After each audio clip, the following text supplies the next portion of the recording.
Friday afternoon. Boom. To you and me and Stephen Yoon. Hi, Stephen Yoon. Hello to only Stephen Yoon. You want to know what's crazy is that I always get tripped up with that dude's name because I knew a Steve Yoon in college. And I'm like, well, it definitely can't be that dude, Steve Yoon, that I knew that was on my floor in Lawrence dormitory in Syracuse. And it's not. It's a different Stephen Yoon, but it's always, it's like one of those things where I'm like, no, I'm screwing up because I'm just remembering another name. No, same name. Yeah. Wow. But now I got beef. Are you sure with you him. didn't go to Seoul in 1983, where Stephen Yoon was born? I mean, well, now that's kind of crazy because it would be my age, so it would be nuts. He would have had to lost a lot of weight if it was the same Stephen Yoon. He didn't he didn't go to college in Syracuse. Did you ever settle in Taylor, Michigan, and then Troy, Michigan? No, Nah. I knew him. I knew him There through college. are names that trip you up, like, there's like they call there's the Holly Berry neuron in your head where there's we have this thing where enough people haven't know her name and what she looks like that you'll see the same part of the brain fire. Yeah. When you mentioned Holly Berry, so you're an image. There's a Spider-Man neuron too. They find in large image models that trained on images, they have those too, and language models too. They have these clusters that fire. And that's the actress that has been selected that is going to be playing the new Ariel the Mermaid. Mm-hmm. Her name's Haley Bailey. And Bailey. but you say it really fast. Yeah, you're like, it's just it's a very, few actors like that. They look nothing alike. Totally but different people, it's but just such similar names. Haley Yeah. Bailey. Haley Bailey, Halle Yeah. Berry. Tom Cruise, Mord Fustang. I did it all the time. I read stuff just too fast and Yeah. just I had I'd it. go back and wait, this makes completely no sense. We did a segment on We're Not Wrong this week where we talked about Elizabeth Holmes, and my only goal was to not refer to her as I have in the past. Katie Holmes? No, Elizabeth either Theranos? Elizabeth Warren, Hurley. or Larry Holmes, the boxer. I kept wanting to say Elizabeth Theranos. I always want to Yes. say that. I get Yes, that's my name. Who's the Bring me some blood. Who's the curb guy? Larry David. I get Larry Larry David and David. Larry Bird's name mixed up a lot. Yeah. Oh, Which is very funny. damn. It was a good game. That was a good voice. Okay. You guys want to do some weird things? Ready. All right, Andrew, I'll count you in then. All right, one last thing. Okay. My impression, Larry David as a screen door. Yeah! There we go. Woo! Thank you. Green door! It's pretty good. It's pretty good. It's pretty good. Green door! Screen door! The only plus I have is here's a quiz. Is this Larry David or a screen door? All right. Andrew, I'll count you in for the Weird Things program. In 3. Oh, are you good? Oh, okay. In 3, 2. Hello and welcome to the Weird Things podcast. I'm Ader Main, joined by Brian Brushwood, Hello, hello. Justin Robert Young, Well, hi. and Mr. Bryce Castillo. Oh, well, hello, everybody. So let's talk a bit about rockets. Aside from SpaceX, which we'll talk about in a second, Mm-hmm. ULA, United Launch Alliance, which has been getting ready to test their Vulcan rocket, which is going to be a very powerful rocket, very highly capable, powered by first stage engines, which were built by Blue Origin. And a month ago, they put the center stage on the test stand and had a little bit of a splody sort of event. That'll happen. Oh, good Lord. We're seeing the video now. Missed this one. Yeah, The headline, so debut this launch is of not ULA's the one they're likely in jeopardy after dramatic explosion on test stand. Wow. yeah. This is not the one that they plan to launch on May 4th. Let's make that clear. Thank goodness. And this was another center stage unit, similar to the one that's on the test stand. They were hoping for a May 4th launch for the actual rocket, which would be exciting because it just adds more capability to getting to space. Remains to be seen. Are they going to say, hey, let's just make sure that what happened here was not a thing that's going to be an issue? This is a rocket. This test article they used to test it, basically the center stage. They tested a lot. And so it's one of these things. It's gone through tons of stress tests. People say they've gone through way more than it would actually go through, if it was ever to be used in flight, because hey, guess what? It's not reusable. So it just gets used once. But they're saying, it may be fine because it may have just been from so much testing that it had that issue, which, okay, but if the explosion wasn't intended, we'll see. Yeah, it's crazy how things get recontextualized because there was a period I think probably not even that long ago when Our favorite thing was watching SpaceX things explode. well also that it was looked at in kind of a different way where like I look at that and I'm like, wow, that's a hell of a gift that we get to see a gigantic explosion, but at the same time it does not really affect my long-term thoughts on ULA or what they're going to do in the way that I think it probably would have 5 years ago, and it certainly would have 10 years ago. But now we've just seen so much of this process that it does not really affect my priors. Now I have other priors when it comes to ULA. I have other priors when it comes to some of that stuff. But a gigantic thunderous explosion does not affect my decision making in the same way it might have. How bad is how much does an explosion like this put them back? Do they need to do this test again? Do they need to make a new chassis? Do they need to make a new thing? I don't know. They may determine that that they're well within the norms of what they need for a regular orbital launch, and this was just because this thing had been pressurized so many times that it caused stress fractures that wouldn't apply in working conditions. I really don't know, but Okay. there's a pathway forward where they might say, yeah, we need another 2-week delay to make sure this doesn't affect the other system, because they could say like, yeah, there's no design flaw. We already exceeded what we expected the tolerances, which happened to the shuttle too. So let's forget about that. But it is very different from SpaceX's plan. Like SpaceX is like, one, we'll build a rough prototype to make sure this thing works. Then we're going to build an assembly line to keep making these things. And then we'll work on the assembly line so we can improve it. So that's why we've watched this Hopper and the Starship and the different, all that, they were doing. Remember, we were watching Starship fly 2 years ago. We Yeah. watched this thing go up and then, go down. And now with the launch, I think tentatively scheduled for next week, pending FAA approval, they say SpaceX is they're ready to go, pending that. This thing might explode over the Gulf of Mexico. And it won't be like for SpaceX, I can be like, oh man, what do we do? Because like literally the next one is being wheeled out onto the launch pad.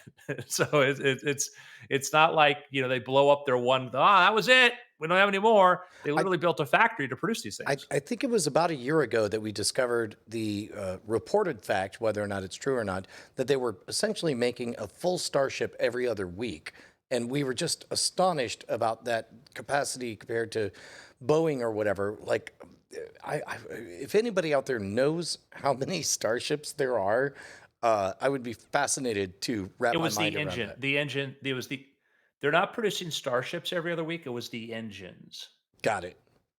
So they're increasing the rate of the engines. As far as the Starships, yeah, you can go do the tracker. You can see that there's like a half dozen right now in various stages and stuff. Well, the ones they've used before, but the engines are the one. But it's a very different, much less when I say I don't want to be like it's not that hard. It's real simple, but it is a much less complex thing than building like a Boeing, because a Boeing is it's engines, it's flight systems. There's our flight systems here, but there's a lot of other things that go into it, and that was part of why Elon Musk looks at this as a way forward, is that they've reduced the complexity of these things considerably from aircraft.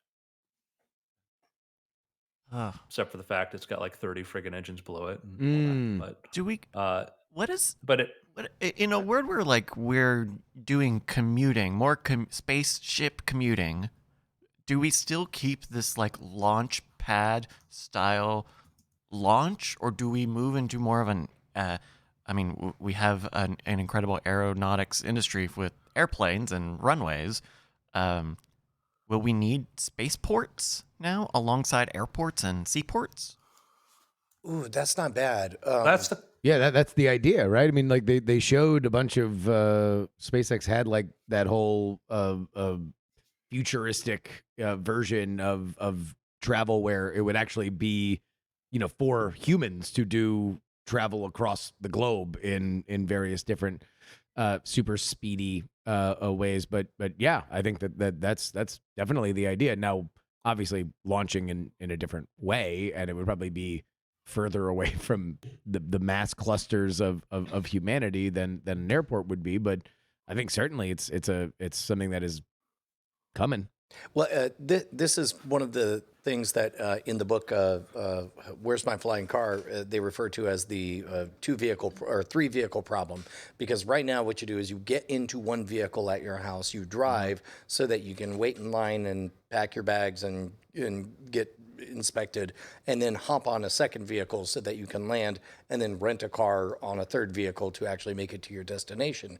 So I suspect that they're probably not going to upend that. It's not like you'll be able to land a spacecraft, at your ranch in Montana or something. So for the short term, I would imagine. screw you, Brian. Yeah, I was gonna say. You're Yeah. not telling me what I No, can't the do. one, in the my one, ranch. the one place that they will definitely be landing spaceships will be at a ranch in Montana. Maybe we get into like transported people getting into like parachuting. People learning parachuting just so that they can get directly to their spot. I really wish that Succession was continuing for long enough that at some point the siblings are bickering while descending out of a rocket that's landed on their private property. Have you in got the best Montana. heat shields? I got the better heat I- shields than this one. You got the worst heat shields.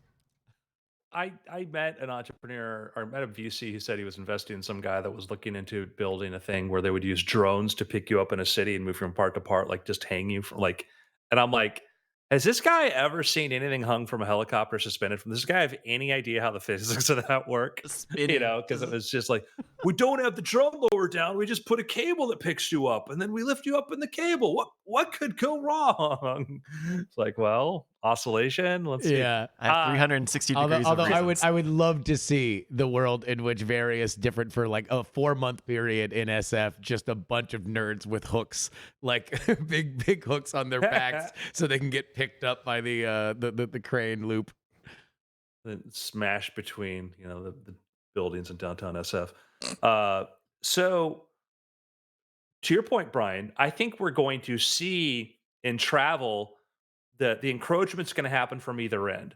Really, really long distance travel where you're not going to hop in a starship to go from LA to Las Vegas. That would be a waste. You might hop into an electric aircraft that's completely piloted by a robot or a minimally trained pilot who's there to hand you snacks, whatever. But I could see like that sort of short range we use JSX for, whatever. I could see that short range stuff be replaced by autonomous, robotic aircraft, which then you get rid of the cost for the flight crews, et cetera. So then you open up a lot of regional stuff. I live in Northern California, and there's a lot of great places to build out here, but a lot of people have to work in the city, and that's the big limiting factor. And that's why you see Uber and other companies talking about trying to develop that kind of transport, because if they're like, oh, you could live 100 miles outside SF, go to neighborhood heliport or a VTOL port and hop on a thing and fly into the city in 30 minutes, that would be, you could charge a lot for that. The other end is like, oh, you want to go from Austin, Texas to Japan. Well, we can get you there in 90 minutes if you're on board Starship. Mm. And that's doable. So I think I think you may see, I'm not convinced yet, rockets for long distance travel. And I think like a lot of electric low cost stuff for shorter range. Because at that point, it's like, all right, is it worth going to Houston? We're in Austin, which is about 3 hours and change from either Houston or Dallas. Mhm. Would it be worth it to drive to one of those places or someplace in the great hinterlands of West Texas to get on a rocket that gets you to Tokyo in 90 minutes? Like, Well, almost assuredly, you were definitely saving time on what the plane flight would be, no matter what. What we're already at the part due to regulation and just the kludginess of the multiple vehicle problem. Like it's about the same amount of time to drive right now to Dallas as it is to book the very next flight and make it out there and then go through the security lines and then get in on the plane and land. I don't know. It's. I never bought that. I mean, we're talking about a 3-hour Yeah. 3-hour time period, right? Getting. But the difference waiting is for one the of them ticket, you get to go to the bar at the airport. and one of them you're driving because the One roads of are them, always open. one of them, you have to gamble on Waco. Well, oh yeah, The Waco problem notwithstanding. the One of traveling them- Waco problem. One of them, he had to gamble on Waco. I don't like gambling on Waco because Waco always comes up snake eyes for me. It would be neat if we had it would be neat if we had a middle ground though, somewhere that is lower than going up to space or low Earth orbit or what have you, but higher than some sort of little jump point where you just boing. I guess I'm What describing. the hell are you talking I'm about? describing Speed Racer like cartoon You devices just- at this point. Can we have that? A jump point boing Yeah. is your technical specs for what you would like. It's something between Uh-huh. a flight and a rocket. Okay, trip. just imagine. Okay, just imagine this. All right, so you got whatever your vehicle looks like. and Buckle you're- up, You're kids. on the runway. It moves into position onto a little big red X painted on the ground by hand, and then they play the smoke, then little fog. Some lights and fog. Like get ready for the, and then they just throw you out, and then you're in Dallas, Wait, or what do then you- you're in Japan. I have no idea what the hell he's talking about. I imagine some Fisher Price airplane where the people get ejected. I mean, you know what? I'm willing. My brain shut off at boy oi oi oi oing. That was the most critical part. well, to be honest, But ultimately, I think there's something between airplanes and a Raptor engine. I imagine. I mean, the answer is There's a missing link. coffin pods that are shipped by train. where Okay, You lay okay. down and then you sleep and then you wake up. That would be interesting. Slow travel. Like I don't care how long I get there, but I want it to. Subjectively, it would be fast travel. Yeah, we talked about this. Yeah. It's No, pretty- I'm here for a rocket. Put me on a rocket. Get me to Tokyo in 90 I'm s- minutes. I'm with it. I'm still optimistic that we'll figure out Hyperloop stuff. That I'm going to give you my case for extreme enthusiasm about a lot of things. Some of you may know I work for a company that is involved in technology, Mm-hmm. and some of these technologies can accelerate how quickly you can do things or find out things and do everything from writing poems to solving complex engineering tasks. So I think that we're going to see over the next year or so, you're going to start to see really cool tools come out, from CAD to all sorts of other things that allow people to design things faster and iterate really much more quickly. And I think a lot of things that we know are physically possible, but engineering challenges may become much more solvable. That's interesting. I mean, I do think that we're going to hit a great escalation of what can be done, not only because of the tools which will play a gigantic part of it, but also certainly in technology, we are going into a bit of a winter period where this is traditionally when a lot of scrappy, just go, don't worry about, whether or not this is going to be able to sell to Google, like just build. This is the period when that happens. And I do think that the coincidence of both of these things happening at the same time would not be shocked if we see a lot of innovation over the next 5 years.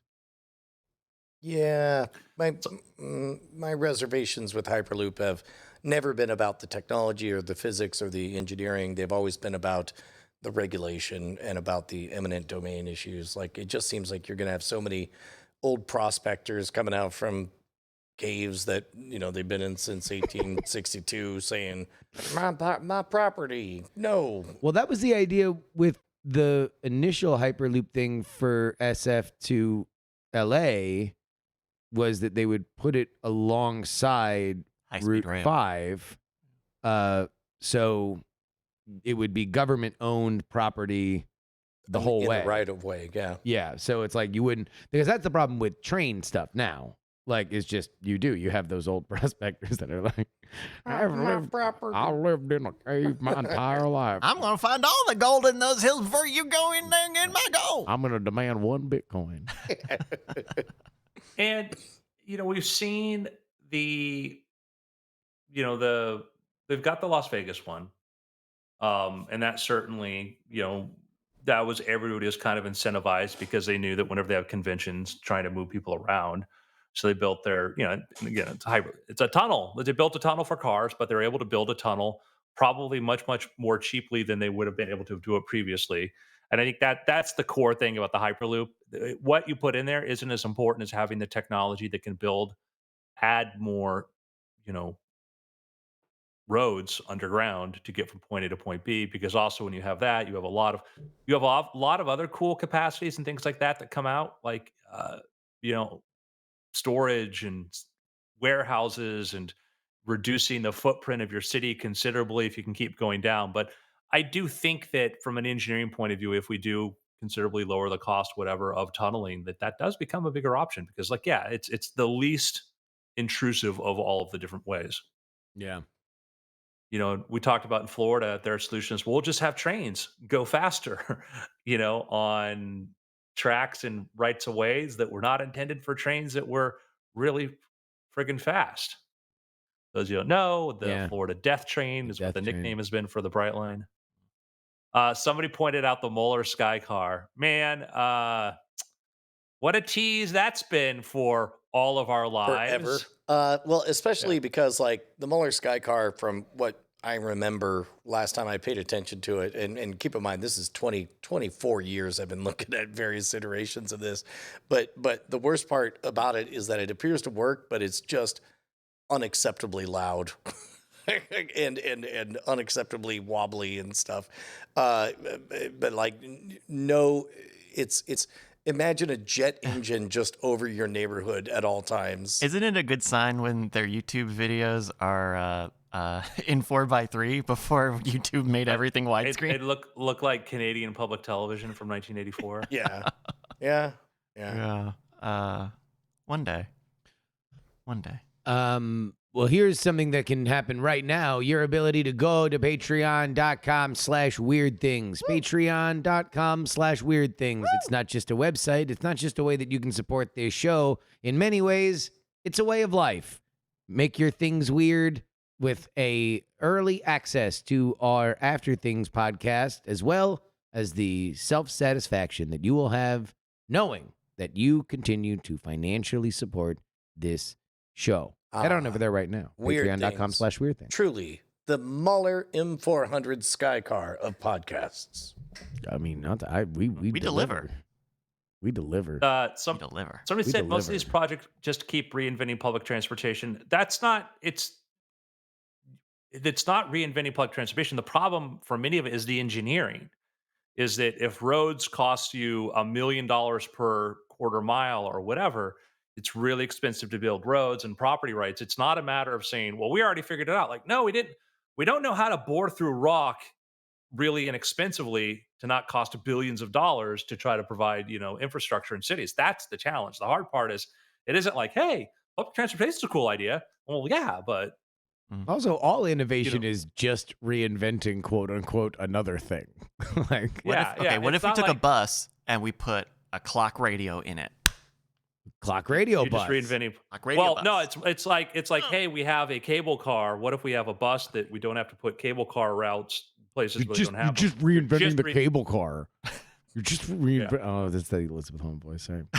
You're just reinventing blood. You're just I'm reinventing such blood. an idiot. I didn't know why they were called cable cars until I was standing in San Francisco and I heard that under the ground. I Yeah. looked down and I saw the cable. Like, Oh, oh, really? literally a cable pulling this thing through the Literally. city. Oh, that's The Romans could have built this thing. Like, Uh-huh. this is just okay. Yeah. Oh, Clang, there'd be a clang, bunch clang. of dudes like pushing the crank, but Yeah, there's the spot down in Union Square where they turn it around. It's a fun time. all right. So next week, Mm-hmm. SpaceX is supposed to be trying to launch Starship. And if they reach And we've past got the two Kármán line, pies, go into two space. pies on the Brian- line. What was their deadline again? Brian has to do the dunk tank filled with gasoline. What? Pretty sure that was the agreement. Pretty sure that was it. Our deadline was by the end of the month, right? Yes. All right. Well, how is it looking, given that there's only 2 weeks left in the month, Andrew? FAA authorization could come through at any time, and SpaceX says they're ready to go. Some headline here: SpaceX Starship signs on pad ahead of first orbital launch. This was a day ago. Now, Look at is that. it actually going to complete a full orbit in order to be an orbital launch, No, or is it's it gonna- just going to get high enough it's that it not. could It be just in has to orbit? go to space. It's gonna go high enough that it's gonna like go land off the coast of Hawaii. Yeah. Okay. So they're not. I don't know that they're trying. There's a new video up on SpaceX.com though, if you want to check out like their new like what a space mission would look like, and it's kind of cool. And you can see what the finished tower is going to look like. They love their lighting. They love their lighting on these towers. Yeah. Which- They- Mhm. It's a and- good investment. They know that golden hour. Yep. So Brian, how you feeling? here's yeah. Oh, How are you- about my bet? Because you look, man, you had a win in hand, Yeah. and you decided to push your luck, my friend. That's how much I love charity. Is that I want to see double the charity, and if there's double the pies to Andrew's face, then so be it. Mm-hmm. But the neat thing about double or nothing is, you know what I lose if I lose? Nothing. Nothing. I get to punch you in the testicles as many times as I want until my I arm gets don't tired. remember that being part of it. That might be a side bet. Pretty sure it was the sub. It was kind of a standard kind of clause. implied. It was just sort of Unspoken. yeah. It was sort of like the spoken. standard. Yeah. Now, meanwhile, Yeah. Andrew, you are betting your face with two pies and the money that you would spend to charity on the expediency of the federal government. How does that feel? Well, when you put it that way, Justin, not very good at all. Okay, the combined powers of the federal government and the deadline Yep. meeting powers of Elon Musk. Famous deadline meters, SpaceX. They get criticized from taking things that are impossible to late. So Yeah, but uh, that's. I mean, we're not saying that it's not going to happen. We're saying it may or may not happen by the end of the Yeah. month. We're And just saying- that is your situation. I'm sticking. I will say the last couple administrations have both been pretty proactive about space. And the FAA, there's a large numbers of them that want to make these things happen, have been pretty good. And we have seen they haven't been they have to listen to, criticisms and complaints from other people. It's not just a matter of like, I just want to send up all the rockets. I'm like, yeah, like, well, you need to have a strategy for this.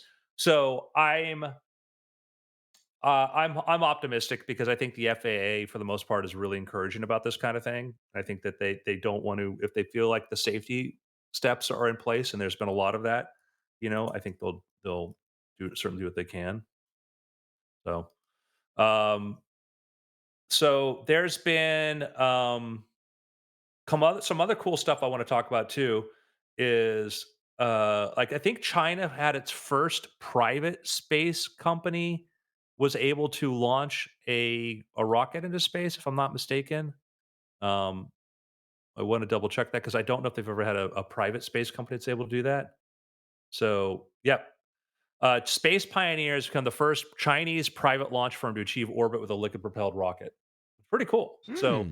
everything else had been, the Chinese government had done that. So yeah, but somebody says quote marks around private. Yeah. Yes, and yeah.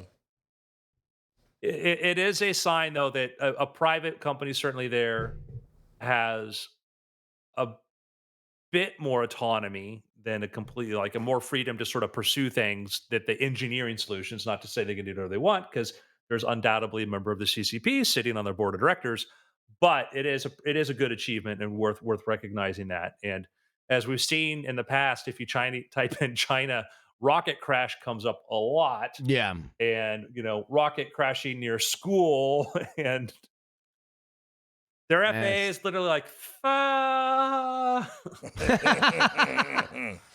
They love those noodles And- and the pork broth. I don't know, guys. Let's just launch it again. Why don't you just launch it again? That's fine. We'll just tell the kids to duck and cover. Is this So then we've had meaningful competition in the space race?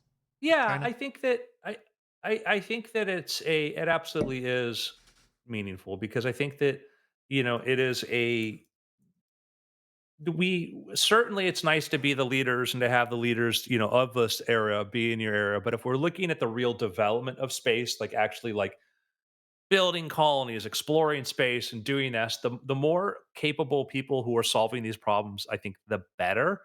Russia has been, an antagonist to an extent for most of the 20th century and part of the 21st now. And having us compete against each other for space in some ways was very wasteful, and but other ways did get things done that we might never have got done. The Russians built really powerful launch systems because they couldn't figure out how to make nuclear weapons that were light. So they just said, okay, we'll just be able to send like school bus like payloads into orbit. And when we wanted to build things like the International Space Station and not just use the shuttle, there's the Russians with their stuff. So there's a lot of things where other people being involved with them are good. So, and there's other couple companies that are doing a lot of companies doing some pretty cool stuff.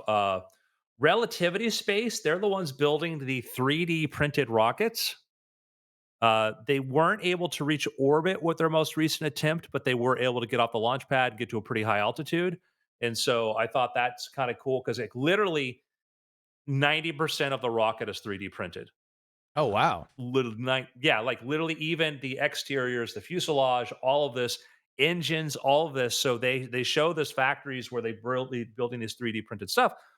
I think that, I'm kind of like, sometimes you just buy a sheet of rolled aluminum and, use that. Maybe does everything need to be 3D printed? But I think that by their excessiveness about that, they're going to be in a very interesting situation because what helps SpaceX is they've got that factory and they can radically change the way they build things and what they do. And Relativity Space is in a situation where, hey, yeah, I can literally just change this file output in the computer and print this new thing at the rate at which it takes to print it and have a completely updated design and reduce weight, etc. That's amazing. Yeah. There's a Veritasium that's in the upper right corner on your YouTube, Bryce, which shows the 3D printed rockets, and you can watch some time lapse stuff of like watching these things getting made, and it's kind of insane because it's literally like a giant. They built the world's largest 3D printer, and a thing I've heard said about this company, like, hey, if they fail at rocketry, guess what? They're still the world's largest 3D fabs. Yeah. Oh, that's crazy. Wow. Yeah.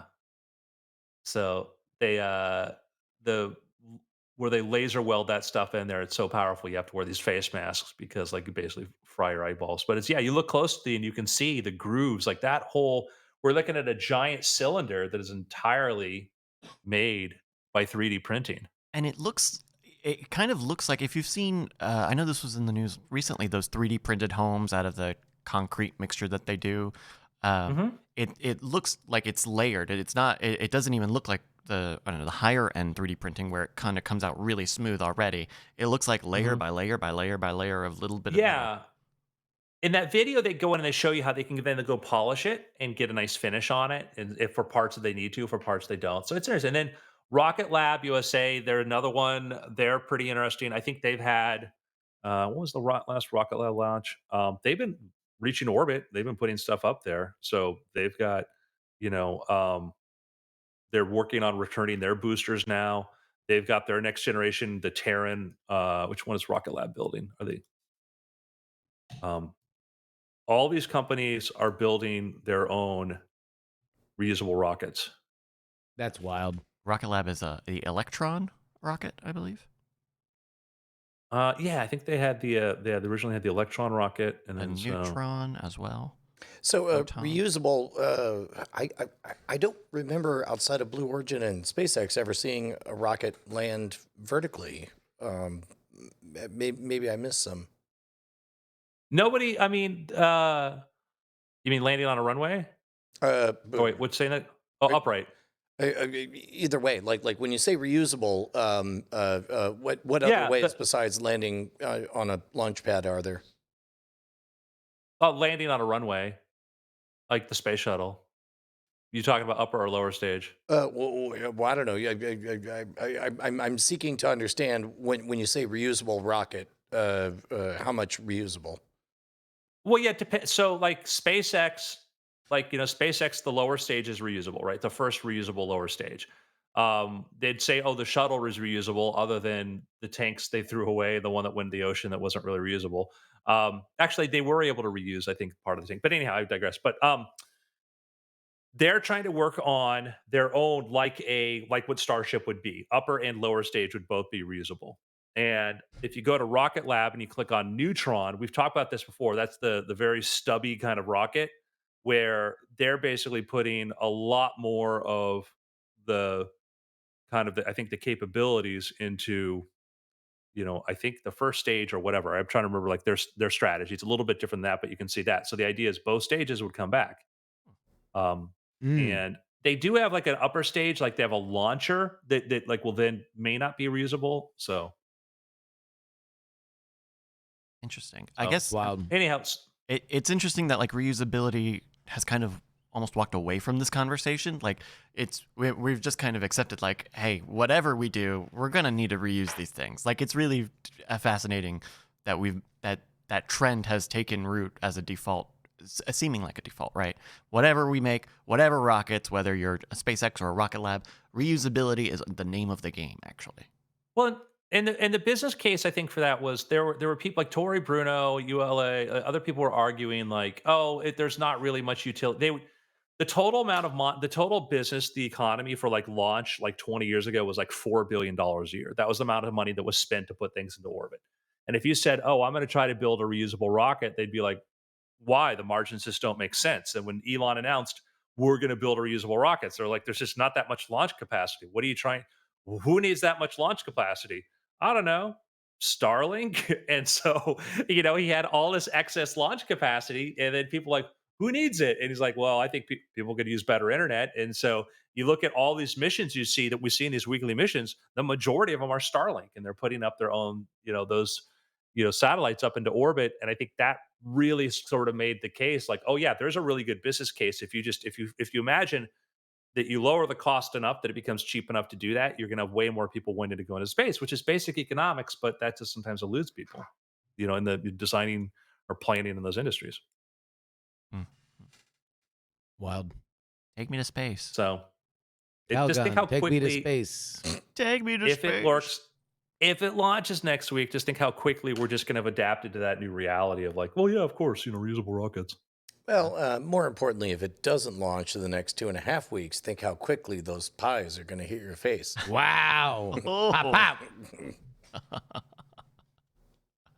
And Brian, I don't know why you hate space. Oh, no. Hey, stop dreaming, I- folks. I He just love, I love loves charity. pies. I He loves just being loves awake. charity. He loves being lucid. He hates dreaming. Hates it. Hates it. Hey, y'all want to do some picks? We got one story. What he used Oh. from one of our members. Bryce, do you want to do this? Yes. Let me make sure I've got it here. So this is from RJ. Is that right? The one you're leading up to. Yep. So I got something for you. I need some help. Help! I need some help. We have found a gold miner found something. I'm going to tell you that a gold miner found something. But immediately, what do you think it is? Gold. Okay. I walked right into that one. Incorrect. I'm trying to see if I can find out how big this thing is. I'll say that this item is estimated to be 30,000 years old. It might be the size of a large grapefruit. Oh, a gold miner found something 30,000 years old, so pre-written history. Business Insider describes it as perfectly preserved. What's the size of a grapefruit? I mean, probably like some kind of is it body part or a skull or like some kind of bones or something. Tangerine? Is it a goiter? It's the a goiter. size of a Did he find a goiter? tangerine? I'm going to say you're in the right ballpark. Yeah? You're in the I right think it's some ballpark. kind of A remains. tumor? A They- tumor? Remains. They x-rayed this item. I can tell you that, Mhm. which was very helpful to determining what it was. I don't know. I'm kind of looking at that photo and going, yep. So, Bryce, I sent you an original photo too. Okay. Okay, so it sounds like we're in the ballpark with some kind of body part. It looks exactly like that, Andrew. You're right. Sorry. So yeah, you're in the ballpark. Is it? I'm gonna say a cyst. A cyst. Yes. A grapefruit-sized cyst. Yep. That's a big On cyst. what? Like just body. floating around? A body. Well, the body would be the headline, not the cyst. I don't know, man. Seems like a lot of bodies have been found by a lot of gold miners. A lot of gold miners became bodies. Very few cysts the size of a grapefruit. You go Oh, where that's the news is. helicopter. Oh, the helicopter's bringing us the photo of the item. Would you like to see it now? I would, Yes. yeah. Here we go. It's we've got Oh, it on the good screen Lord. here. What are you Oh seeing? my God, is that a hairball? There is in fact hair on this item. Yes. This has to be one of those crazy tumors where just everything grows in there. Like there's teeth and parts of brains and a kneecap. I and think you all that keep stuff. you keep being obsessed with the idea that it is a tumor or a cyst. Yep. I remain so. I think that it's like a skull or an egg or something like that. Well, you're all kind of right. Okay. This is a 30,000-year-old squirrel. What? It's just a whole squirrel. Yeah, that's right. This was This ain't like the head of it. This is just a squirrel. It's a whole squirrel skeleton, a 30,000-year-old mummified ground squirrel from the Ice Age. It was found in the Klondike gold fields back in 2018. Damn, so it's like that one from the movies? It is indeed exactly like the Ice Age. Yes, that's that dude. Look, like him. Sprat. That's Sprat. exactly That's like him. that dude. Wow. Dude, shout out to Blue Sky, man. They hit it out of the park, as it turns out. That's a documentary. Ice Age dupe. Ray Romano is a canonical part of our natural history now. Miners have also found a mummified wolf pup in the past. Let me see if I can pull that up for you. Where is it? Where are they mining? This is in the Klondike, I believe. Let me see if I can find the right. The Klondike gold fields of the Yukon. Permafrost. Known for its ice cream sandwich factory. Yes. That's right. This is another one. This is a wolf pup. A mummy of a wolf pup also found in a similar area. Seemingly well preserved for being 30,000 years old. That's insane. And so they keep finding these perfectly preserved, frozen, dead animals, huh? I mean, they've definitely been in the freezer the Yeah. entire time. Yeah. Yeah. Right spot for it. Nice and dry, frozen. Business Insider reports discoveries like these are likely to become more common as global temperatures continue to rise due to human emissions of heat-trapping gases like carbon dioxide and methane. That's causing the permafrost to thaw, revealing everything from mummified creatures to viruses and anthrax deposits. Oops. Anthrax deposits. Yeah. Sorry, I left my anthrax here. Sorry guys, I forgot my Yeah. anthrax with the hunt. Yeah, it's like a rando. Like, well, you could have anthrax, or yeah, you could have like a bunch of fresh strawberries too, just waiting to just have a river of them. Why don't we get news stories like that? 30,000-year-old strawberry found. Tastes delicious. Yeah. Delish, says scientists. Yum, yum, yum. That's amazing. Anyway, so yeah, watch out for squirrels if you're out there on the permafrost. Out there on the Yukon. Yeah, thank you to RJ for that article. That's Thank you great. very much. All right, picks. I took a trip last night to the land down under on a airline called VPN. And it was there that I watched the first 2 episodes of the Australian Broadcasting Company's comedy Auntie Donna's Coffee Cafe.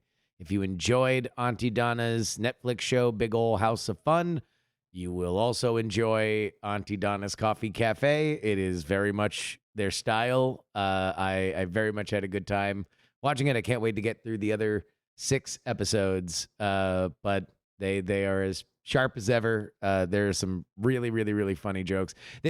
I would say the only thing that's kind of different is that, like, I thought that it was going to be a little bit more sitcom-y because they have described it as being a little bit more sitcom-y. And I guess on some level it's a little bit more sitcom-y in that there is a conflict that is introduced in the first scene that then is resolved in the last scene.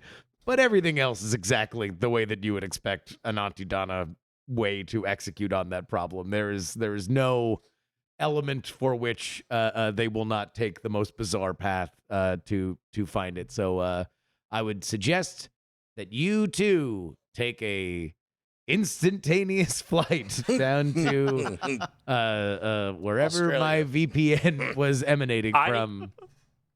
when I did my Discovery Channel special and I was in Australia and I opened up my Netflix, my eyes just went like, "What?" Because like so many shows that are on other streaming platforms elsewhere were on there. Yeah, And like Star Trek Discovery, that was all there, all the episodes, everything like that. So um uh yeah, yeah. travel to other countries and see what's Yeah, available for yeah. Look, it's I don't know. They say that they're working on an international distribution thing. I wouldn't be shocked if you did it, but there are a few more Australian specific references in this than Big Ol' House of Fun, including I guess there's a show called Rake there Hmm. about a lawyer who's a bit of a charismatic badass. And I won't set up or ruin the setup, but there is a trial that breaks out in the middle of one of the episodes, and the actor from the show Rake comes in and just announces, "I'm Rake." And it is then pointed out that that's not his character's name, and he was played by an actor. And he's like, "Yes, that's all true, but I'm Rake." It's me. Hey, Oh, you know, Yeah, and It's me, Succession. yeah. It would basically it would It's be like, wait, are you supposed to be Logan Roy? No, I'm Succession. yeah. It's like I'm if Succession. God damn it. if Harry Anderson walked in and said, "Don't worry, guys, I'm Night Court." Yeah. do you know there's the American version? Yeah, they made an American version of the show with Greg Kinnear. Wow. Wow. Wow. In 2013. So there we go. Wow. Big. Sorry, no. Coffee Cafe. Sorry. Auntie Donna's Coffee Cafe. It's me, Knight Rider. I've got a pick. This is a fun one. Over on the Modern Rogue channel yesterday, we had a new video come out. A fun time learning about math rock, hardcore math rock with our friends the Callous Dow Boys, who are an incredible math rock band. And Brant put together this fantastic video about it. And it's a lot of learning, like it's mostly what are time signatures, and a little bit of testing, and you hear some of their music, and you get to follow the beats as they change all these time signatures. It's really fun. It's a really fun watch. And Carson with his hype piece bag. What is this guy doing? yeah, that was great. No, he asked if he should keep it on, and we told him yes. Yeah. So that's over on the Modern Rogue channel. Please check it out. It's a good time. There you go. I have a pick that's incoming. I got to have a cool conversation with Daniel Simons, author or co-author of the book The Invisible Gorilla. Remember that experiment? Yeah. I don't. Well, the task that you're given is to count the number of times the basketball moves between black-shirted people and white-shirted people, and what nobody notices is a person dressed as a gorilla walking across. So, as that book was about the pockets of inattention that we have, his new book coming out, I believe, in just over a month, is called Nobody's Fool, and it's about It's your autobiography. it's about the red flags that you can keep an eye out for to let you know when you're intentionally being deceived. These are the way, which I think this is going to be a very good book. We talked about, I need to read the full thing, but having a conversation with him and reading the parts that I read, it's very good. I can't wait for the audiobook version to come out. It looks very good. Nice.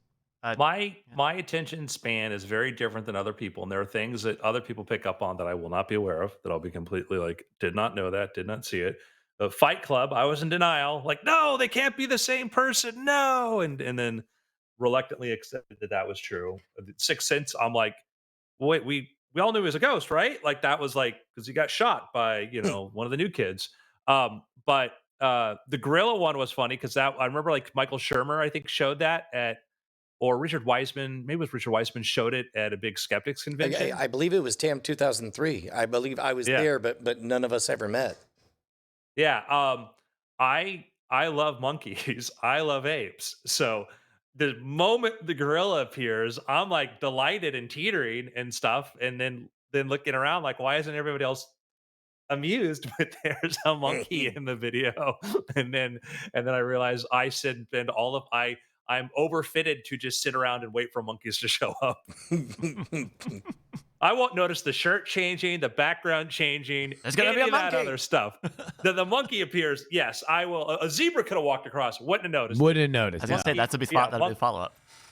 Yeah, monkey. Yes, So, There we go. 2 picks. One is it's really getting hard to find really good film criticism, and I like stuff that's kind of a bit more cerebral, and I think I found the channel that really appeals to me because it kind of goes a little more in depth and stuff, a little more nuance. It's called uh, Space Ice on YouTube, and I think if you take a look at some of these things, you'll get an example of the kind of, again, it's a little highbrow.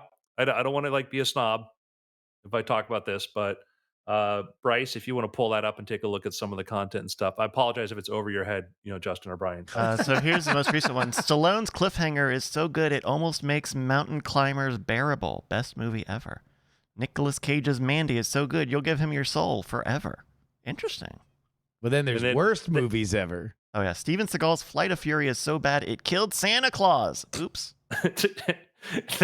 this they review like action movies, and boy do they hate Steven Seagal. Yeah. Man, and they will have like these cuts of like Steven Seagal doing like entire fight scenes sitting in a chair where he just won't get up. And they show this repeated thing over and over about this, and it just but then like Steven Seagal, they'll compare him to this guy named Neil Breen who makes movies in Vegas, and like who's worst. It is hilarious. It is a very, very funny channel, and they will explain things like, like what are the best movies? Like, Total Recall is a great movie. It's like the best movie ever, and it just gets into like they love Jean Claude Van Damme, and they'll compare him to Steven Seagal.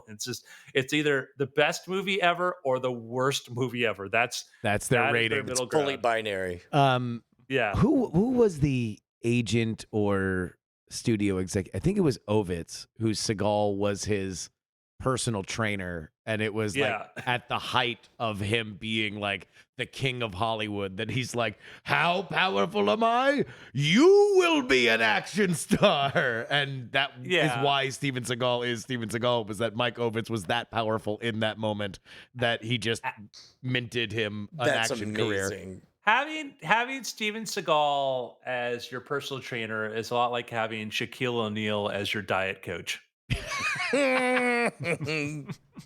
You made it through. Oh, I think think this through, folks. Yeah. Think this through. So, Space Ice. the other Space pick I Ice. would say is I want something we didn't talk about, which a bit. Go take a look at the works of Harry Lorraine. Harry Lorraine passed away, I believe, Friday. Harry Lorraine was a memory expert. Harry Lorraine was a magician, extremely prolific author, and his books on memory helped many, many, many people. I was at a party yesterday, and was able to take some of the stuff I learned from Harry's stuff and use it to remember everybody's name, and just remember everybody's name. Because I was talking about Harry Lorraine, and I'm like, oh, I should probably remember everybody's name here because it's how much service what am I doing to his legacy if I just ignored that stuff? So, kind of an amazing figure. 1926, man. That's a long Yeah. time. Dude, Yeah, beast. yeah. Oh wow. Tell you what, that was the same year Harry Houdini died. Wow. Wow. So And you remember kind that. of a So shout out to Harry Lorraine. Thank you, Harry. yes, thank you. Yeah, his. You see what they describe him as on his bio? The world's foremost memory training specialist, the Yoda of memory training. That's amazing. Yeah. So anyhow, R.I.P. Harry. Thank you for everything. And it's magic. There's I've got some stuff that I picked up from his books that I still use that are really cool things. So, gentlemen, it's been weird. Pew, pew, pew. Hey. But it says, if you saw the grill, it means you weren't paying attention to the thing you were told to pay attention to. I was That's the counting the joke. balls. That's the I was joke. counting the balls. You don't know how much he loves monkeys and apes, man. You just don't. You do you not don't. You understand. do not know how much. There's no element of the thing that could be going on where he will not be distracted if one of those things shows up. You were with me at the monkey jungle, Justin. Was I not the monkey whisperer? The You monkeys came to me. absolutely were the monkey whisperer. Yes. No. And the orangutan blew kisses at me. Wow. I'm shocked that we left together and you did not just stay with them for the rest of Stay. your life. Yeah. My friends, I'm home at last. Exactly. Family Did I tell you the first time I went to the monkey jungle? No. The Miami Magic Club was doing a show there. Oh Jesus. That was the venue they got, was the monkey jungle. That is something, because it is Oh. a trip to get out there, and it's it's basically just a bunch of monkeys in a jungle surrounded by people that are selling, various different fruits. Yeah. That's amazing. Wow. All right. What the hey? one. Oh, by the way, shout out to everybody who is listening or watching in South Florida. Fort Lauderdale got a huge, an insane rainstorm that did a lot of damage. So shout out to Broward County, where Andrew and I hail from. Yeah. Thanks, Safe out Curly there. Chris. Well, we're going to do some after things here in just a moment. But thank you, everybody, for joining us here. If you need a break, now's a good time to go do that. Great. What's everybody doing the weekend? What's any weekend plans coming up? Finishing a book. Oh, nice. Yeah, we're finalizing episode 3. What day does that go out in the I week? think we're just Mondays? gonna settle into we're putting it out right after Succession. So if you like Succession, then just go listen to a podcast. Think about Succession while you listen to our podcast. We're piggybacking. Us and the Roys, Waystar, Royco, Dog and Pony Show. That's right. It's we're all combining. Listen to the podcast. 1.5 speed. So yeah, I think we're gonna be putting it out then, just mostly because I would otherwise put it out late at night, like it would be like at midnight or whatever. But I'm too paranoid that something's gonna screw up and it's not gonna go up on time. So I'm just like I don't. I'm gonna go to bed at 10, like I normally do. Yeah. So I'm putting it out right before. I'm making sure that it goes out and I can download it on my podcatcher before I go to sleep. Yeah. That's.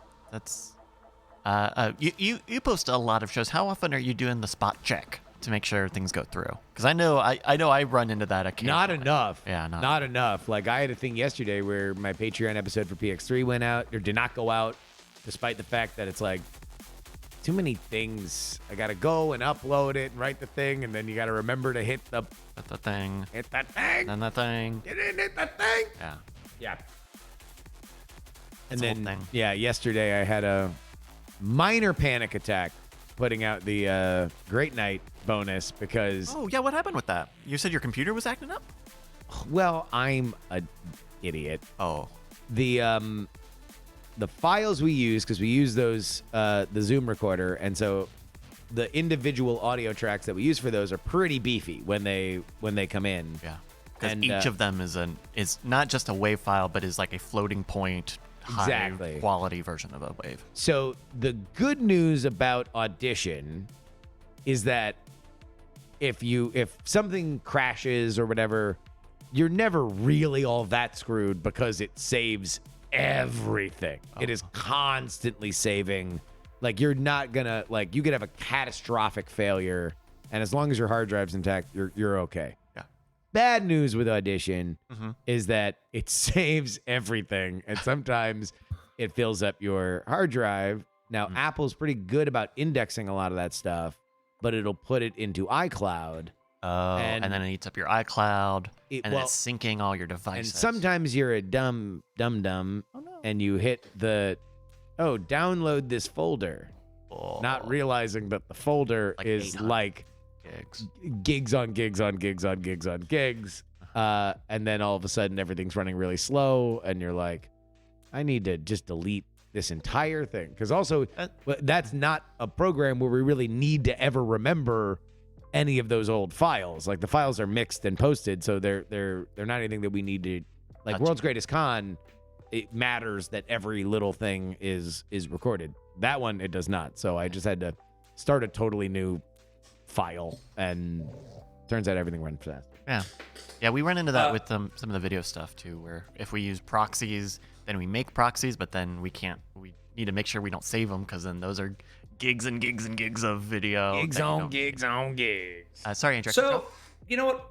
I bought a little hard drive backup. Like, back in the day, that was such a common thing. Then cloud stuff, I didn't do it. But then now I'm like, I want to have everything backed up. Also, because you start to accumulate tons of files. And so for other people, I'm like, get like, I have a hard drive. I use time. I'm like, yeah, Time Machine's a thing on the Mac. So I just plug that in, because not everything I have is saved on the cloud, or do I want to? So Yeah. local, backing up your data, everybody. Thanks for tuning into After Things. Jeromo. All right, you guys ready to do some after things? Yeah. Okay, great. Let's get after it. That's a good tagline. Oh, that's good. Let's Wow. get after it. How has it been 6 years and we only just now? Only took 6. Let's get after it. Oh, Let's that's get after so it. Good. Okay, Andrew. Then I'll count you in for the After Things program. You ready? Okay. Going in. 3, 2. Hello and welcome to the After Things podcast. I'm Andrew Mean, joined by Brian Brushwood, Hello, hello. Justin Robert Young, Bryce Castillo. Hello. We have a question that came in from one of our listeners, David Potts. And What up, Dave? I'll go ahead and yo, Dave, Hey, Dave. Yo. in the ATX, just so you know. So the topic is any favorite tips for carving out time for longer term projects? And let me read the rest of this. Week to week, I'm on the hook, self employed, to create fresh content, which to me is the easy and fun part. Years of inertia, no problems here. But long term, to unlock meaningful revenue goals, there are certain big boulders I need to get pushed over pretty sizable hills. Example, building out some courses. I know the path and have done it before. It's just not as fun day to day. My gut tells me some of the systems I follow is more important than waiting for inspiration. Oh, excuse me. My gut tells me some system I follow is more important than waiting for inspiration. Any favorites you guys have? Examples: one day on X, one day on Y. Before lunch on X, after lunch on Y. Get ahead with X and then spend a full week 100% on Y, etc. None of those is perfect. Ideal solution has a bit of flexibility, but built in, while also not being too easy to skip. Curious to your thoughts. Thanks, David Potts. I'm a fan of deadlines of any sort. Ongoing projects are very difficult for me to carve out time for. To sit down and get yourself back in the headspace of when last I was working on this thing. I almost personally feel like there's something to, what is it, 10 a.m. on Saturday? Great. By the end of today, you will have the world's worst prototype of it. And then whatever you have, it'll be done and you will hate what it is. But in looking at it in completion, you will now have a clearer map. And then you can, the next Saturday say, or whatever time you want, say, I'm only going to fix that first part of the thing and then work forward from there. But I'm a big fan of iteration and of complete things and permission to let them be bad. Yeah, there's something to, I think there's a lot of strategies, but to Brian's point, if I have to make a thing, I figure out what's the MVP of the thing that I know that I did the thing, and then I can go back and make it better. So the like they said, the stress of making it perfect is gone. And if I have to go write something out, I'll find this a lot at work where I have to work on a doc or put something together. I'll just write something out. And I know the final version of it's going to be radically different, but at least as soon as somebody says, "Oh, we might do this," I'll just go do it. And then it may never get used. Probably 80% of the time it never gets used, but that's fine because in my head, I'm not going to panic if all of a sudden, Friday at 3:00, somebody says, "Hey, we need this." I'll be like, "Oh, yeah, I've got this working thing we can start from." So that certainly helps. One thing that helped me when I had to do my magic videos was I needed to stay on that task. And I talk to people and they'll go like, "Oh, I'm writing 5 books right now." And I'm like, unless you're like getting under contract to do that, that seems like a terrible approach. That reeks of an amateur that doesn't know how to budget their time or focus and has very and I may be very harsh here, but in my experience, when I encounter people like this, they're not getting it. I'm working on 5 things right now. It's like, how about do one? And there's so much you need to do within one. It's hard. So like when I would do magic videos, we would I might have an idea for a magic trick. On Friday, I'd kind of nail down what it was going to be, something I came up with, some gimmick or something like that. Maybe go to Outback Steakhouse where I used to hang out there at the bar and just show it to people and whatnot and get some feedback on it. Saturday, I would sit down in my living room with my video camera and I would record. I'd leave my camera set up. I'd take my tapes upstairs to my edit and I would just tell myself, "Oh, I can edit on Sunday," but I'm like, "Nah, let me do a string out tonight." So I would sit down and do a string out Saturday night, get the rough footage out there, whatever. And then Sunday, I would start to edit. And if I realized, actually, Saturday, if I realized I needed something, my camera was still set up. I'd just go downstairs and get the extra footage. Sunday, I would sit down to edit, but while I got bored of editing or trying to figure something else, open up Photoshop, work on the cover design. Then I'd go work in Photoshop for a while. It was the same project. All that work had to be delivered on the same day. And then I'd get a little bored with that. I would go open up a doc and work on the ad and write the ad out. And I would just switch back and forth between video editing, Photoshop, ad descriptions, etc. And by Sunday night, all of that was done. And I had the cover art, I had the DVD art, I had the finished edited video with the sound and music and everything. Justin and I would call up our magic distributor on Monday, say how many you want. They'd say, oh, we want 1,000, and then I would go run the master DVD over to our replicators, put in the order, and move on. But it was switching within the task. That's the thing I'd say is instead of writing, like now, if I write a book, maybe I'll go do research. Maybe I don't want to write right now. Maybe I need to go watch a documentary on something about my book, not some other book, but about this book, something I need to do that. So I will, within the task, switch to some other aspect of it. Um, I think obsessing about timing is the wrong way to do it. I think that much in the same way that if you want to focus on like diet or exercise, it's not about the program you're going to be on. It's not about the exercise regimen you're going to be on. It's about the discipline of doing it, right? So you just need to trigger whatever is for you the thing that makes you decide you are locked into doing it. And so to echo some of Brian's point of view, for me, the thing that triggers me to finish a thing is making a very ugly thing that I hate. Like, because then it triggers into elements of my own personality about knowing how to fix it. That's something that I find enjoyable. I enjoy looking at an ugly thing and saying, this is how I would make it pretty, or of course this is wrong. It's wrong here, here, here, and here.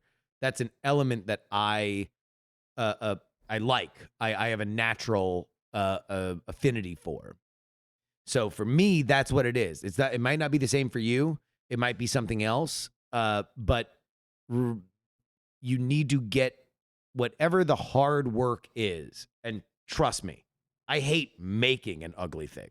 It sucks. It really is bad. It's bad to write it. It's bad to record it. It's bad to edit it. It just stinks on all sides.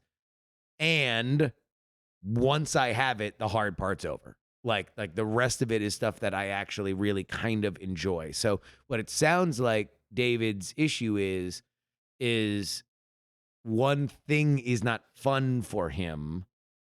What I would implore you to do is think about the elements that are not fun and figure out what stages they are at. Try to do that stuff first. Like, drag yourself through doing that stuff first. And once you have some big hunk of a thing, then figure out, maybe the stuff that is more fun for you to do. So if you're building out a course, if the hard part is figuring out exactly what the course should be, what's the market for it, what kind of thing you should do, then take a wild guess, find some arbitrary thing to do and just lay it out as fast as possible. And get past that pain point. What I've found with creativity in general is that we wouldn't do it. We wouldn't be drawn to it, especially as a career, if we didn't like doing it. There are elements that we like doing, but there's some that we don't. So the concept of doing it for a living is almost professionally figuring out how to hold your nose through the stinky bits. I know when trying to think of the last time I've had a major like multi-phase project where I had that experience of switching between tasks constantly was, gosh, this would be a decade ago now. But the last album I made, the thing that really kept me driving me forward on it was, okay, I'll spend some time on this, and then when I get bored or I hit a bump, I'll just move to another song, and I'll just see where was I, what was the last thing. But that is very difficult to do, right? In that space, it was very unstructured for me. It was very loose. There was not a hard deadline on when I needed to be done. It was very much creative first, so there's a lot of wiggle room in terms of what is right and what is wrong. But having those different modalities and there's these different places to sit down at the project and say, okay, I'm working on this song, I'm working on this song, I'm working on the cover art, I'm working on how am I going to do the website, X and Y and Z and all these things. That helped me push through between boring things or frustrations where I felt like I was getting stopped up. But not every project is going to have so many open blank canvases to work on. But I feel like as long as you have phases and I've got to work on this silo and then this silo and this silo. As someone who likes to bounce around, being free to bounce around when you get stopped up or when you bump into an issue, that helps me a lot. Because once you get stopped, especially on something very creative like that, everything grinds to a halt. The motivation and even the inspiration, right? You get stopped up and say, well, man, can I even do this? Am I even the right person? At some point, you can worry about that. You get that doubt when you keep hammering on one thing that doesn't work. But I don't know. It's figuring out ways that you can switch, I guess, tasks at a given point, even while you're still working towards a singular goal. When I write books and I get to a point that I'm like, oh, this part's going to be boring, I find a way to skip it because I realize my audience might find it boring. Yeah. And it's one of the biggest challenges I've had with talking to people who want to get into writing is like, how do I fill this? Or how do I I'm like, you're setting yourself up to write a bad book already. If you just think it's like you hit a couple points and add a few paragraphs here and there to sort of fill it up, like you're talking about making a thing that looks like a book. And it's like, what was that Italian, the singer who made the song that sounded like an American song to Italian ears? I forget the name of it, but it sounds like Bob Dylan, and it's a real groove. It's super great. But it was because English music was popular at the time, and so without knowing Celentano. English, I'll never say no if you want to play a bit of it. Yeah, press so consonant to Layla. Yeah. There's on YouTube. Play a little bit, because I'll get to the point of like how it's. You don't have YouTube? No, he pulled up the I Wikipedia. will, He but had not pulled up the YouTube, so he is asking for us to fill. Yeah. And I will say, Yeah, I was filling. to I was that- filling. okay. I was filling. I was filling. Now you're filling over my filler. This is great. I'm loving all of sure. this. Okay, Call let's us the listen to a rest of little the bit of gang. Celentano's hit song here.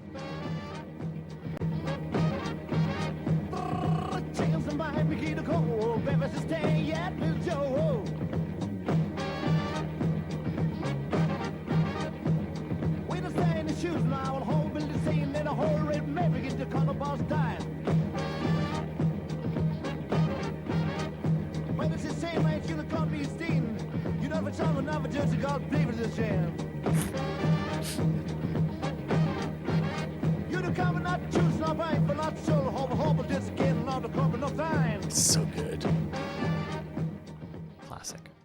Yeah, he's in Adriano Celentano. He's basically like the Donald Glover of Italy. So he can pull that off, where he can make a thing that looks like a thing and sounds like a thing, and it's really cool. But that's the danger you get into, though, as like a writer. If people are like, oh, I'm going to make a thing that feels like a thing, like, well, that's bad. You're just filling it, and that's where crappy stuff happens. Yeah. Yeah. But I think, again, it's like, this is the benefit of getting to the end of something and making that the goal. Like, to me, talent comes through iteration, quality comes through iteration. And really the biggest, scariest thing about creativity is, oh, if I put all this effort into something, what if it sucks? And it's like, as soon as you realize to rewire your brain to be like, no, I want as many sucky things as possible. Like, as many sucky things like that you can.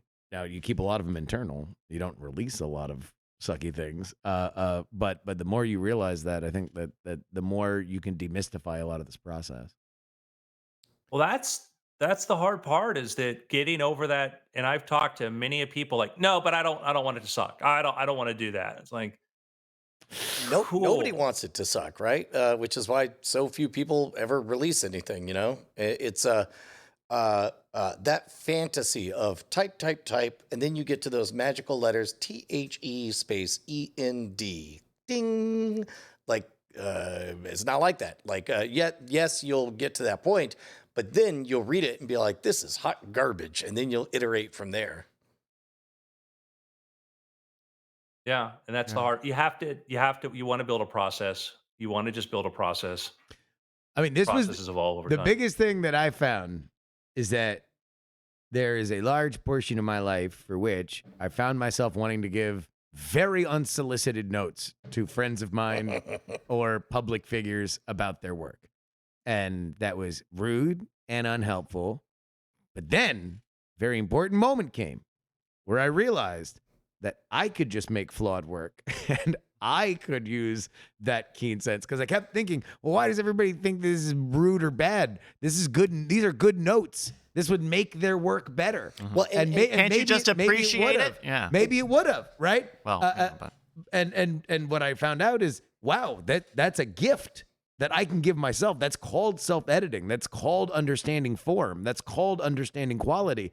And I could do that in my own brain. That's actually It was a cheat code. It's a really wise insight that you've had, because what you've done is you've recognized that inherently in you, you can't turn it off. You are a fixer of broken podcasts. And then you solve the problem of, but if I make broken podcasts, then I can be the fixer of them. Yeah.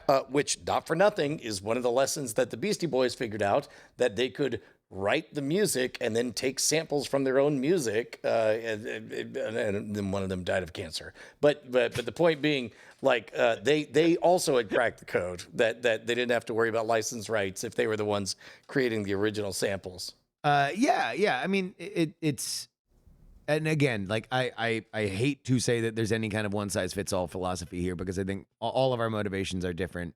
The one thing that I do think is universal is you can't know what quality is unless you create full things. Like, and if you get hung up on fetishizing one part of it or hoping that that one part is going to be correct, you're already going to be overweighted, and it's the fastest way to capsize that boat is by thinking like, oh, well, I need to have it have a great beginning. I need to have it have a great middle. I need to have a great end. What I really want is the great interviews. What I really want is the great art. But whatever that thing is, like, just see it as a whole. And boy, do all those things become easier to do. Like, I know for Andrew, like, for writing and story and stuff like that, oftentimes you don't know the biggest, greatest part until you kind of get through it. Now, once you get through it a lot, you get more of a sense of like, oh, okay, I kind of see where I'm going here, and this is where we're running into walls there. But that only comes from seeing a lot of finished product.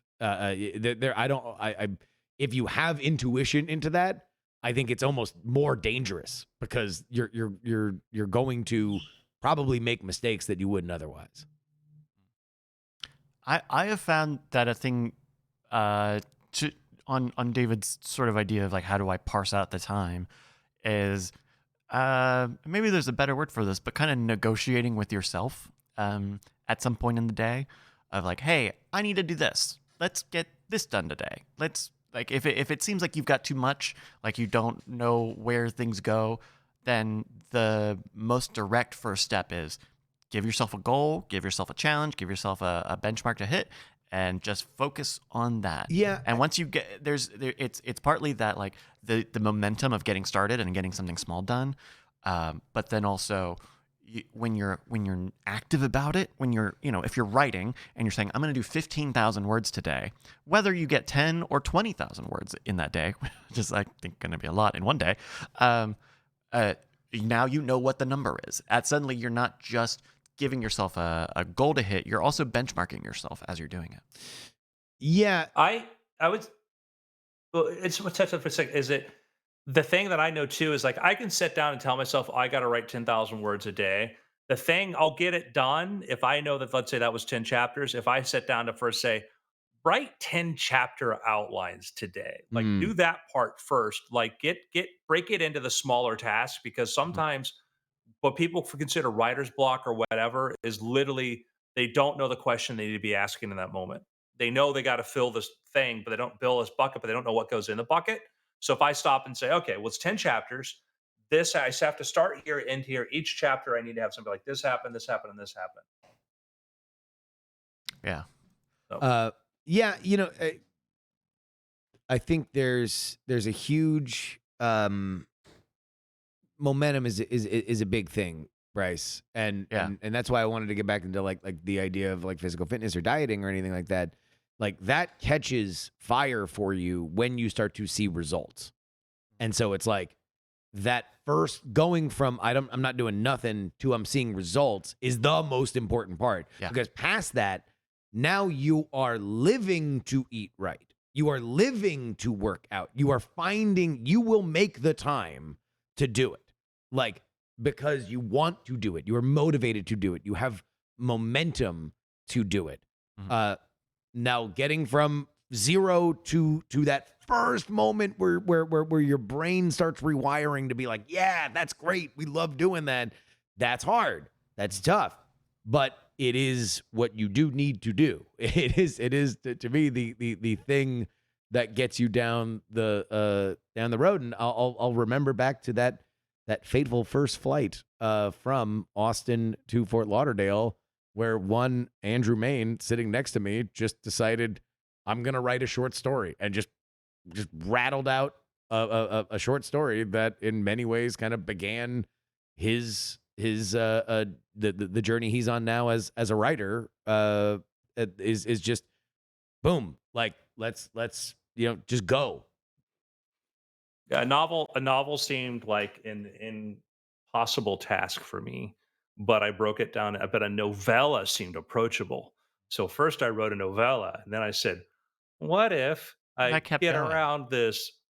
Well, no, I go, what if I get around this can't write a novel thing by writing 3 novellas about the same character Mm. and the same conflict being resolved, and boom, Public Enemy Zero, Yeah. hello Hollywood, TV rights agent, all that. So Yeah. I have to bail right now. I got to hop in somewhere else, but when in doubt, ask ChatGPT. Look at that. Thank you, Andrew. Hey, I had one last thing, Justin. If we got one last, we got one last thing in us. one talking about Now breaking that things down. Andrew's left, Brian's very quiet. Brian's really quiet. Brian's just a silent partner here, but go ahead. Is yes, breaking down your tasks into smaller pieces. One thing, workflow that I haven't tried, so I guess I'm bringing this out because I don't have the exact first name. So I use the Things app a lot, right? I've talked about this, the To-Do app, Things. And the way it's built, you're supposed to put tasks in your inbox and then every day decide what you want to make for today. Yeah. I don't do that. I just put everything on the calendar so that things pop up when they're supposed to. And I wonder if that's even wrong. If I really should be inboxing this or not even putting dates on things and taking the day one at a time, where I say, okay, I'm going to do this and this and this and this, where you have such active control over the things that you want to do or get done.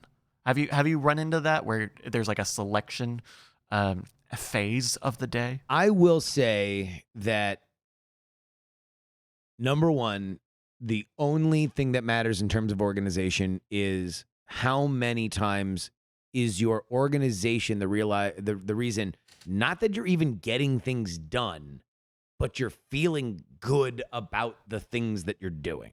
Mm.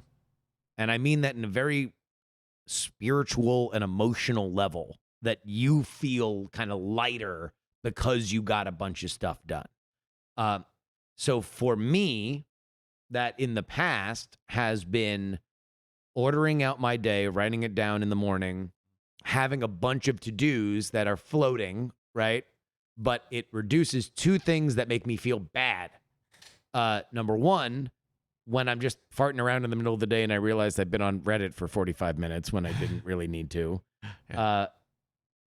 And I feel like I'm wasting time. And the things that I should be doing are breaking my back, right? Mhm. And worrying that there's something massive that I'm totally forgetting, right? Yeah. So the to-dos are the like, oh, just write it down. Just whatever I'm doing, just write it down. Just so even if I'm not doing it, at least I'm not forgetting it, Yeah. right? And the little stuff too. Like honestly, if you're gonna eat, put it on your thing. If you're gonna shower, put it on your thing. If Sure. you're going for a walk, if you're taking a break, put it on your thing. Those are accomplishments, and those are part of getting the day done. And that's fine. It's like I write all that stuff out in the morning. It's always like 6 to 7 workout, 7 to 8:30 eat, shower, 8:30 usually if it's a Monday, Wednesday, or Friday, I'm streaming, and then we get into the rest of the day of like locked in things that I definitely have to do that I know aren't going to change. So now I know what the negative space of my day is, and now I look at those to-dos and I'm like, oh, what can I do? Now, the to-dos, if I have found, if I like to put dumb to-dos on there, like Like what? Like smash head with frying pan. well, not quite that dumb, but like, Ma. very easy things. Okay. Put my shoes away. Yeah. Oh, Something yeah. like that. Mm-hmm. A dumb task, a task so stupid that, Anyone could do it. that the writing of it on the board will take me almost as long as doing it myself. Because then I'm like, fine, all right, whatever. Let me just grab my shoes and walk them downstairs, put it down there. I walk back up. I put a check mark next to it. But guess what that makes me want to do more of? Check them on. More checked boxes. Shing, shing. And I have found, like today was an example. I knocked out, there's a couple things that I have to do just every week that are organization things. So in Notion, I'll delete all my Monday through, my 4 politics docs. I'll delete those out and I'll just duplicate my template and put the new dates on them, yada, yada, yada. Mhm. Doesn't take me all that long. But that's one of the things that I do each and every week. Gotta And do it it. makes me check a box. Yeah. Book all my Orange Theory classes. Very quick to do on the app. Makes me check a box.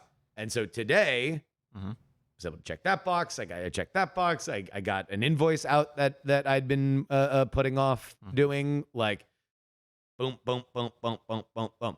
Momentum. Momentum is the one thing. And let me say one more thing about just beginning a project. Drop it on them.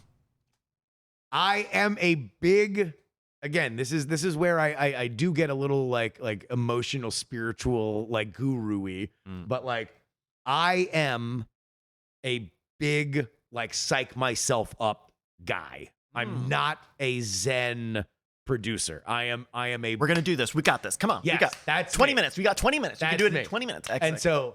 so when I need to do like what we call like a garbage cut of Greatest Con. Sorry, all my stupid podcasts. I was thinking we're not wrong.